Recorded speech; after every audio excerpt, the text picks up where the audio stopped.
जय श्री कृष्ण दोस्तों।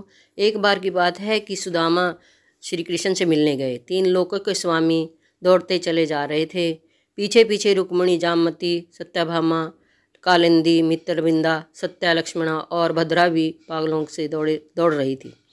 ये कौन आ गए हैं जिसके पीछे भगवानों के भगवान दौड़े चले जा रहे हैं।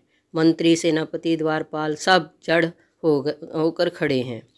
ऊपर ब्रह्मा जी, कैलाशपति, द्वारपाल, इंद्र, सूर्य, चंद्र, शनि सब की चाल रुक गई। पशु पक्षी, नगर, गांव सब के सब जड़ बनकर खड़े हैं। भाग्य विधाता, माया के रचयिता, प्रेम के वशीभूत अश्रु बहाते दौड़ते रहे। महल के द्वार से फटे हाल वस्त्र में भगवा वस्त्र धारण करे सुदामा लौट रहे हैं। उनके पैरों में बुआइयाँ पड़ी थी, कमर झुकी जा रही थी, मानो गरीबी ने उनकी देह को भी गरीबी से भर दिया हो। सखा सखा कहते हैं और दौड़ते हुए श्री कृष्ण उस गरीब ब्राह्मण के गले जा लगे।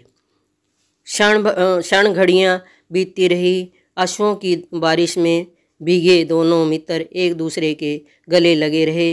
देवगण, इंद्र, गंधर्व, मनुष्य, पशु पक्षी सब मंत्रमुग्ध से प्रेम के इस पावन मिलन को देख रहे हैं। रुक्मिणी के पुकारने पर भगवान को स्मरण हुआ कि सुदामा को अंदर लेकर जाइए। सुदामा के दोनों पैरों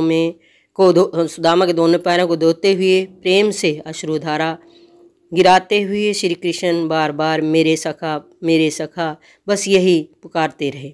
जो सुदामा की खूब सेवा हो गई।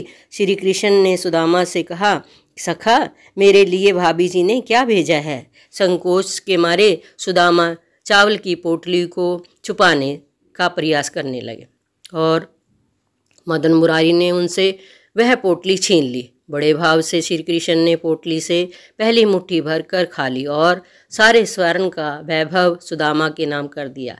दूसरी मुट्ठी चावल में पृथ्वी की सारी संपदा सुदामा के नाम कर दी और तीसरी मुट्ठी भर के जैसे ही चावल खाने लगे, सत्यभामा रुक्मिणी जी ने उन्हें रोक लिया और कहा, प्रभु बैकुंठ रहने दीजिए। रुक्मिणी ने पूछा कि कृष्ण का मित्र इतना दरिद्र कैसे। तब भगवान ने इसके पीछे की माया बताई। जब 5 दिन से ब्राह्मणी को भिक्षा में 3 मुट्ठी चावल मिले तो उसने उन्हें पोटली में बांधकर सिर के सराहने रख लिया कि स्नान ध्यान के बाद ग्रहण करूँगी, और चोर चुरा कर दौड़ गया तो ब्राह्मणी ने सारे शोर मचाया। लोगों को पीछा करने पर डर के मारे चोर चने की पोटली संदीपनी ऋषि के आश्रम में गिरा गया। उधर ब्राह्मणी ने शाप दिया कि ये चने जो खाएगा वह दरिद्र हो जाएगा। गुरु माता ने पोटली श्री कृष्ण और सुदामा को पकड़ा दी कि जब जंगल में लकड़ी लाने जाओ और भूख लगे तो ये खा लेना। ब्राह्मणी की पोटली हाथ में लेते ही रहस्य जब जान गए सुदामा, सारे चने खुद ही खा गए और गुरु माँ की आज्ञा भी रह गई और श्री कृष्ण को भी बचा लिया। लेकिन वह भूल गए कि यदि वह ब्रह्म ज्ञानी है तो श्री कृष्ण भी नारायण है। सुदामा मित्र से विदा लेकर घर गए तो देखा झोपड़ी की जगह है महल खड़ा है और गरीब ब्राह्मणी की पत्नी रानी बनी उनकी प्रतीक्षा कर रही है। एक ने मित्रता में मित्र के कष्ट ले लिए, दूसरे ने सारे कष्ट हर लिए।